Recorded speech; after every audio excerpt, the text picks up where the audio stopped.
Hello there, my lovelies, and welcome back to Whispers to Wisdom, real talk for a soul-led life. I'm Elaine Somerville, spiritual medium, mentor, business coach, and your guide to all things intuitive, spiritual, and messy, beautiful human. Today's episode is one that whispered to me, and I know it's going to land with the right people. I'm going to be talking about trusting the nudge, that quiet, subtle pull in your body, that inner whisper that says, do it, leave it, it's time.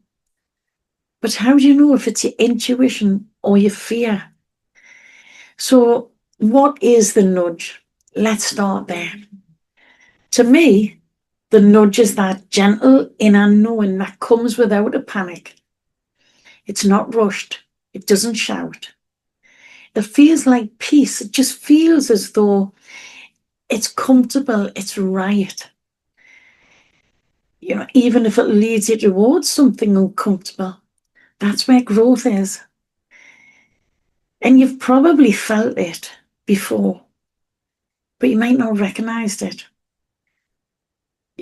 Sometimes you can feel it when you meet someone and you just know that they're going to be important or important to you.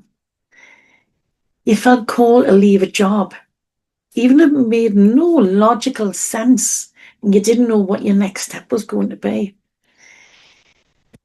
You kept thinking of starting something, a course, a business, a new path. That's the nudge.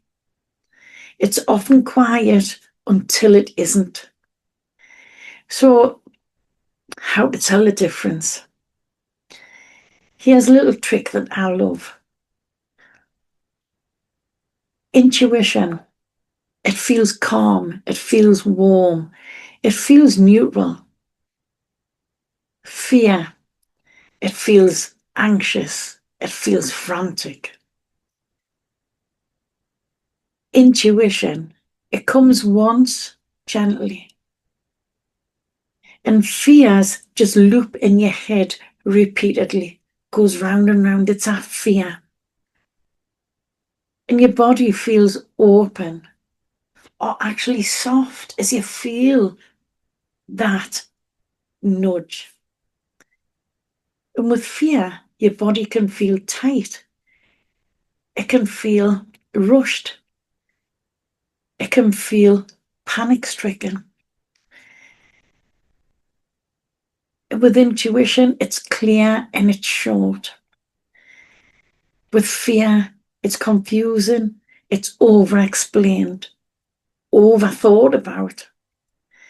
So if you've convinced yourself over and over, or if you have to convince yourself over and over and over, that's probably fear.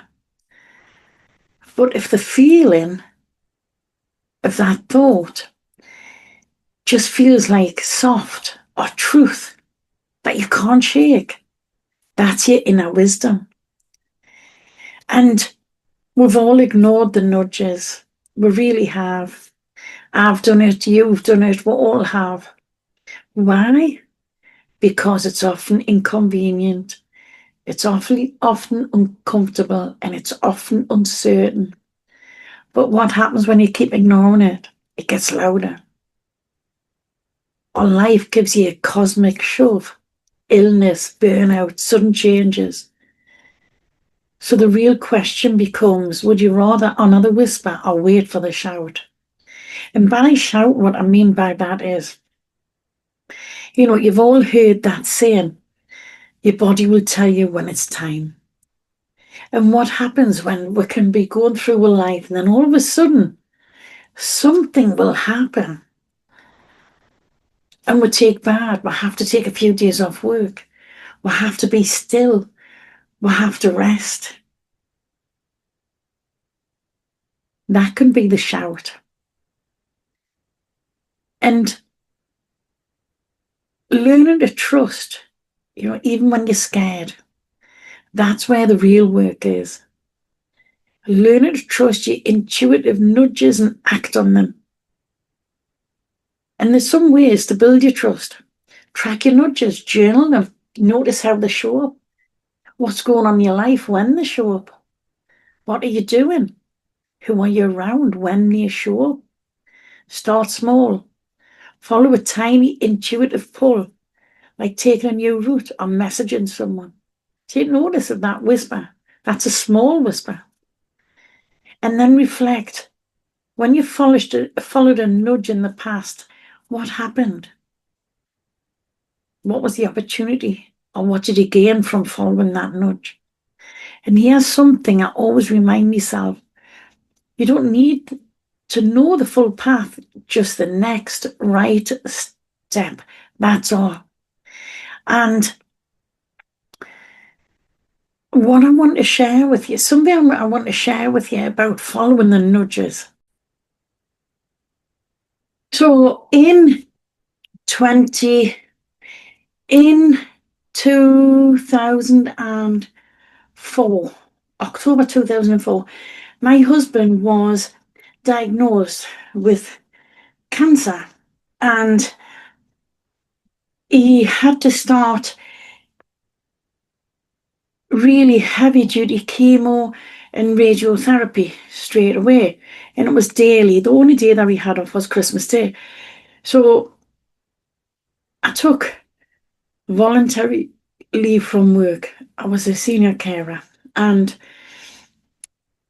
what happened was I left on, I think it was New Year's Eve was my last shift.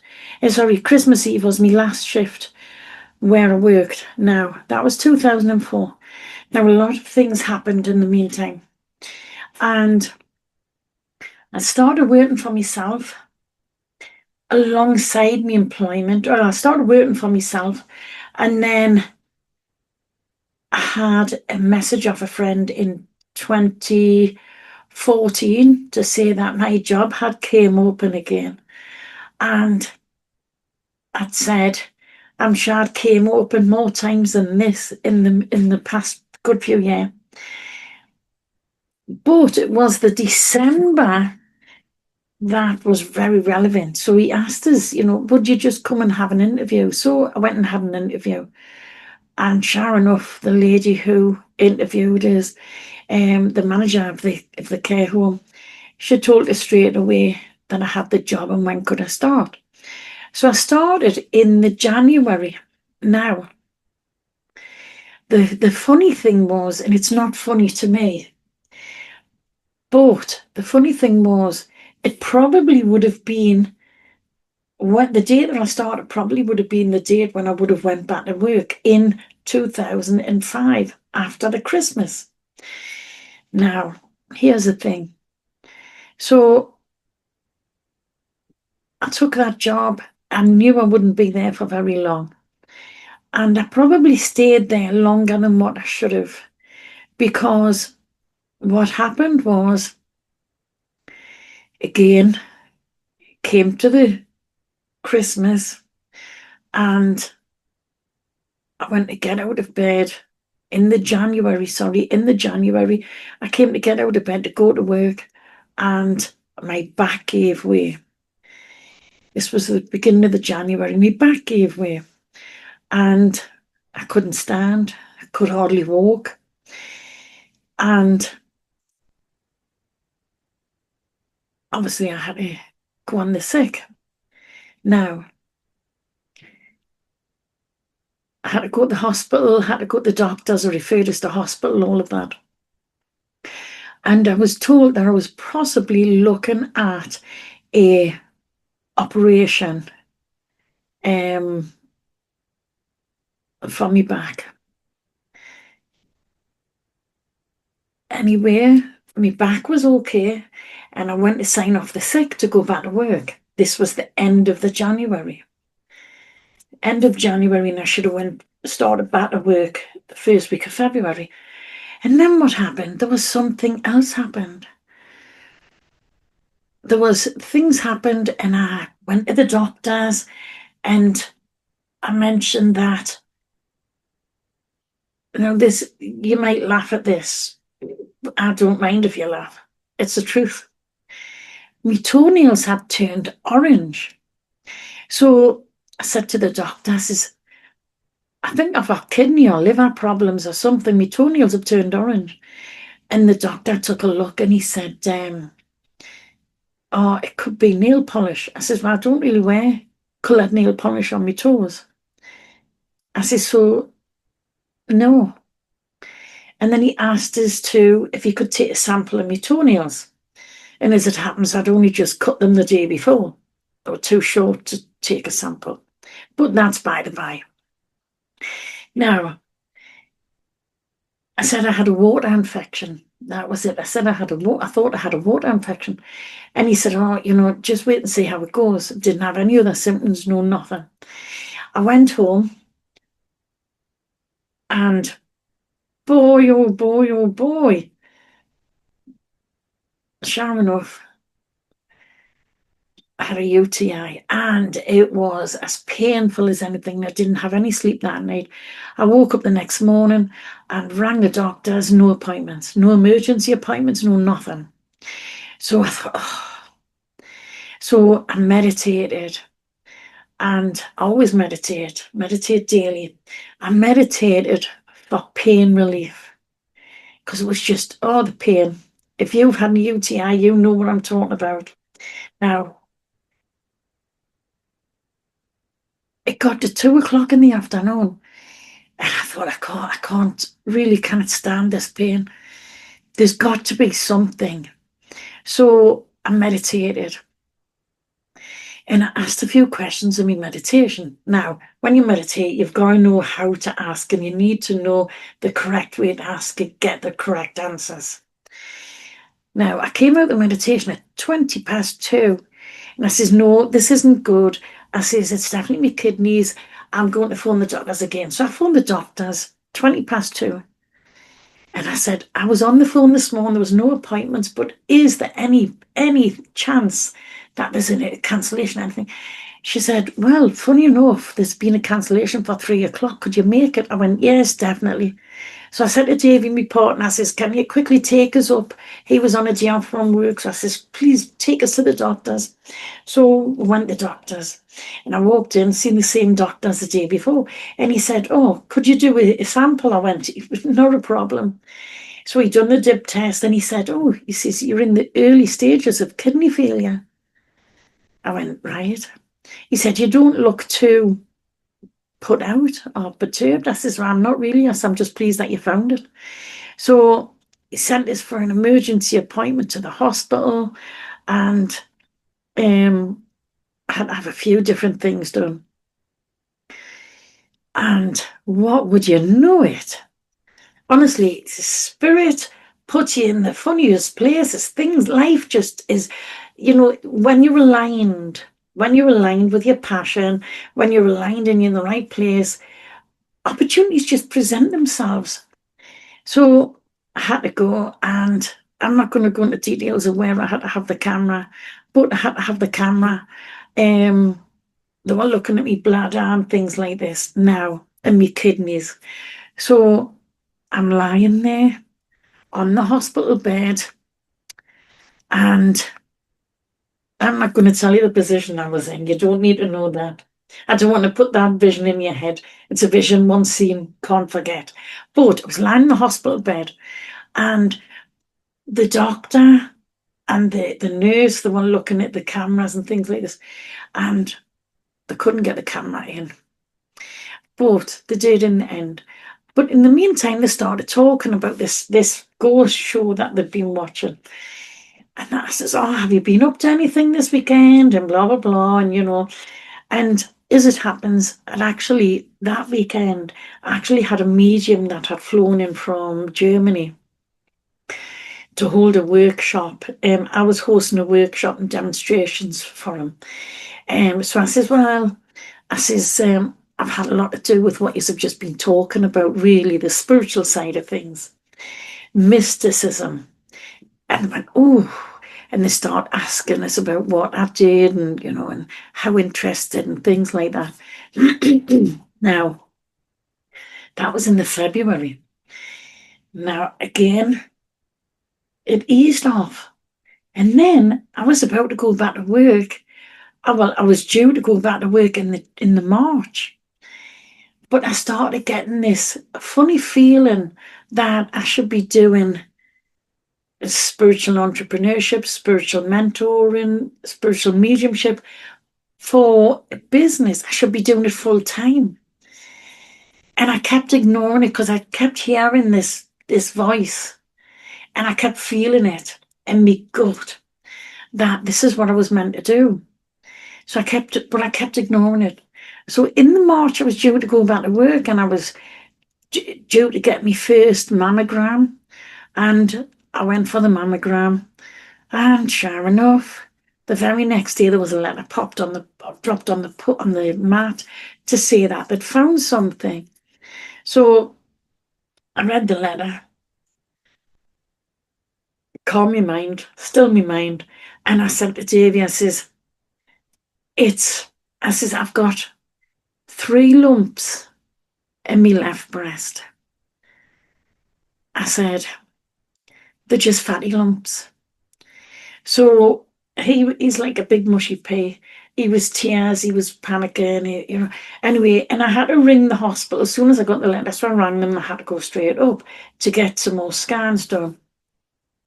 And we went up, and I kid you not about this, honestly. So I went in, and straight away she said, "It's your left breast, Elaine." I says, "Right." She says, "We found 3 things." So in my mind, I kind of went, tick, thank you. You've got that right. It was the left breast. 3 things, tick. Thank you. You got that right. There is 3 things. And I had to have another mammogram. I had to have some more scans, and I had to be going to different rooms and things like that. And then they said, right, it's 3 cysts. And I went, you got that wrong. So, okay, anyway, it turned out that they were totally benign. They were just cysts. So, got the go ahead, fine. So I came out the room. I went to the waiting room and I said to David, right, come on. He says, is everything all right? I says, I need to get back in touch with my guide. I says, I really need to get that tighter connection with them. I have to talk to us a bit more. I says, and I told them what they got right. And then I says, I seen the lumps of fat. I says, they showed me lumps of fat. I says, but they didn't show cysts. I says, so they need to start getting on top of their game. And, and Davy was like, I can't believe you. I says, well, you've got to trust. So I listened to my intuition. And then I'd already got another sick note for all of March. And then in the April, I was due to go back to work again. And what happened was my back went again. And I had to go to the musculoskeletal, and then they told us I would have to be admitted straight in the hospital, and I would be looking at an operation. They thought I had an infection in me in the spinal cord, and I think it was called cauda equina. I think it's pronounced that way. And they thought I had an infection in the spinal cord, and I would be looking at a operation that could leave me 50% paralyzed and in a wheelchair. And I was like, oh. So I said to the hospital, I says, can I go home? And they said, I says, I think it was a Friday as it happens. I said, but it's Friday afternoon. I says, they're not going to do anything. I says, I'm going to be wasting the hospital bed. I'll go home, tell me what time to be in hospital in the morning, and I'll be there. So that's what I did. I came home, and then, and at the time I was still smoking. I don't smoke now, but I was still smoking then. So I went outside and I sat in the garden, enjoyed a cigarette, and then I went and sat on the toilet, and I wasn't doing anything on the toilet. I was just sitting there like this.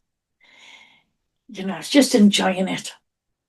And the next morning, on the Saturday morning, I was up with the larks and went outside, cigarette, enjoying it. And Davy said, what are you doing? And my daughter said, what are you doing? I says, well, if I'm going to be in a wheelchair for the rest of my life, I says, if there's a chance I'm going to be in a wheelchair for the rest of my life, I says, this could be the last time I sit and feel my legs. It could be the last time I actually get to sit on a toilet. Normally, I says, without any help, I says, it could be the last time. I haven't taken advantage of it. Now, this took us to the May. And by the May, honestly, the feelings that they were getting stronger. It was getting more and more the intuition, do this full time. It's like, right, okay then. Because before this, I was just doing it part time alongside me full time employment. And it had got to the point where I didn't have time to do both because I was getting so busy with the part time, working for myself, mediumship and mentoring. But and it was just too much of a juggle. So I had to make a choice. So as it happens, a friend of mine came along for a cup of coffee. Now her husband, he has very, very, very good intuition. And he's very much in touch with his guides. But if you ask him if he's a medium, no, he's not. He knows his guide the whole lot, but he doesn't accept it and will laugh about it. So this day he came along and I said, can you just read a card for me? He went, no, I don't do that. I says, oh, just read a card, see. I said, if you don't do it, I says, well, there you go. Then I says, just, read a card.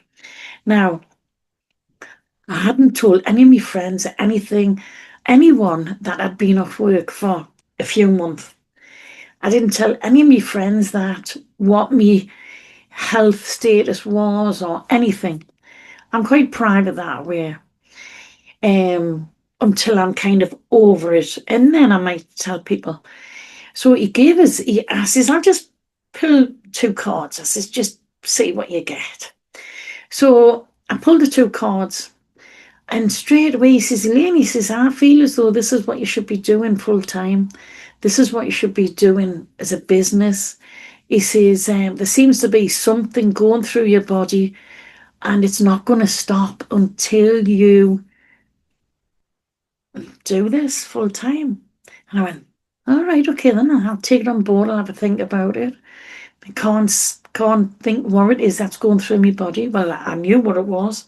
It was just, I was keep being stopped in my tracks, and it was always health. So I says, oh, well.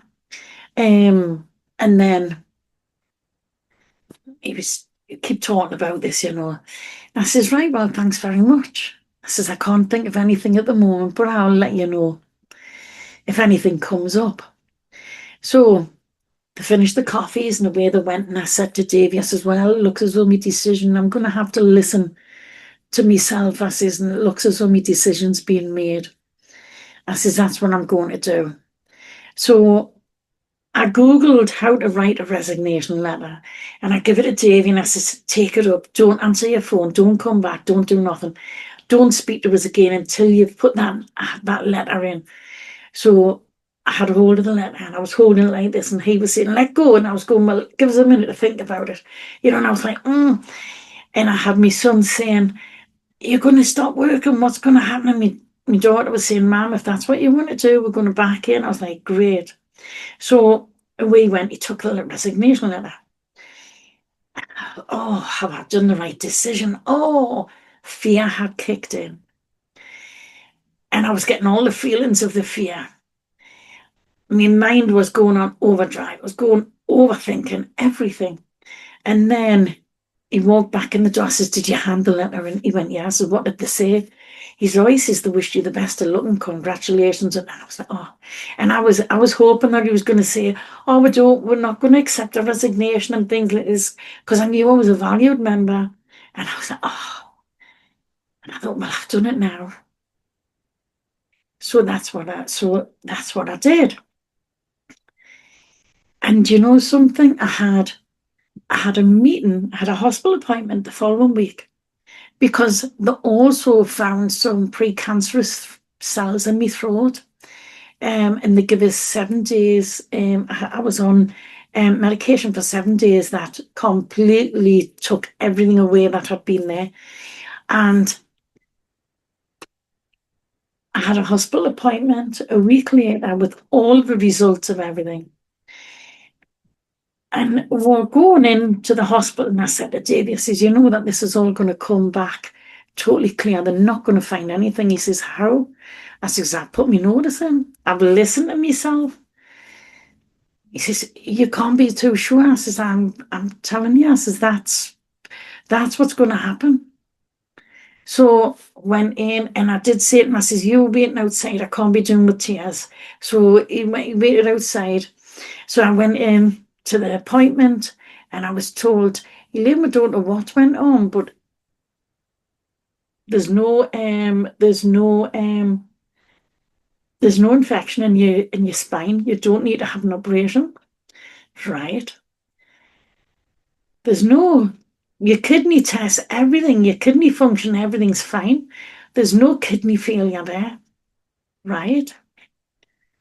Your bladder, everything is fine. Right. Everything's come back clear on your throat.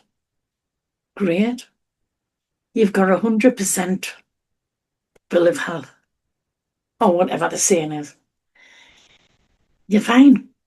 But we're putting it down to a fluke. Don't know what's caused it, but you discharged everything. Perfect. They were testing us for cancers. They were testing us for, you name it. They were testing it because they couldn't understand where this had all come from. And everything came back. When I went in, they'd done the second test. All the tests came back clear. So I listened to the nudge. And, I mean, that's quite a long time ago. Am I still 100% on my health? No, I've got the usual things that comes with age and comes with not looking after yourself and things like that, but nothing major. Now, did I listen to that nudge? I did. Did I act on that nudge? I did. I made the decision to take that leap of faith without knowing where the safety net was. But you know something? I can honestly say it was the best decision that I ever made, because listening to my intuition, it put us on a path that I love. It gave me opportunities that I would never, ever have had if I didn't have my own business and I didn't work for myself. I wouldn't have been able to take the opportunities that I've had because I would have been tied to employment. But there's a lot of things that I could, say about when I've had the nudge and had the opportunities. The nudge of me and Davy being together, that was another one. My husband, he's been passed back coming up 17 years. And me and my husband knew Davy 30 plus years ago. And I'd never seen Davy for a long time. And I forgot who he was, to be fair. And I used to bump into him every 5-6 months, usually in an open circle or a church or somewhere. And sometimes he'd give me a reading, sometimes I'd give him a reading. And I don't think he even knew my name. And a good few months went past, and things happened. I listened to the nudge. I acted on it. And we've been together ever since. We've been together. It's actually 11 years tomorrow that me and Davey's been together. So that's the 4th of June. So it's today. 11 years today when the podcast goes out. So it's 11 years today for him. So have a think. What nudges have you been feeling lately? And what would happen if you trusted them? What could be the worst thing that could happen if you trusted them? Take this into your week, sit with it, see what rises, see what opportunities, come up. Trust your intuition, listen to it, act on it. You don't have to act on all of the nudges, but act on some of the nudges. See where those nudges take you. So, I'm going to say, if this episode spoke to you, share it with someone that's been standing at crossroads that they know that they should do something, but they're not doing anything. Because, your soul knows that nudge is sacred, so trust it. If it does resonate with you, this episode, subscribe, because there'll be other episodes and other things that I talk about that do resonate with you as well. But, subscribe. Feel free to comment. Let me know what nudges you've listened to and how they've ended up for you. But that's all today. That's all for today, my lovely, lovely people. And I'll see you soon. Bye for now.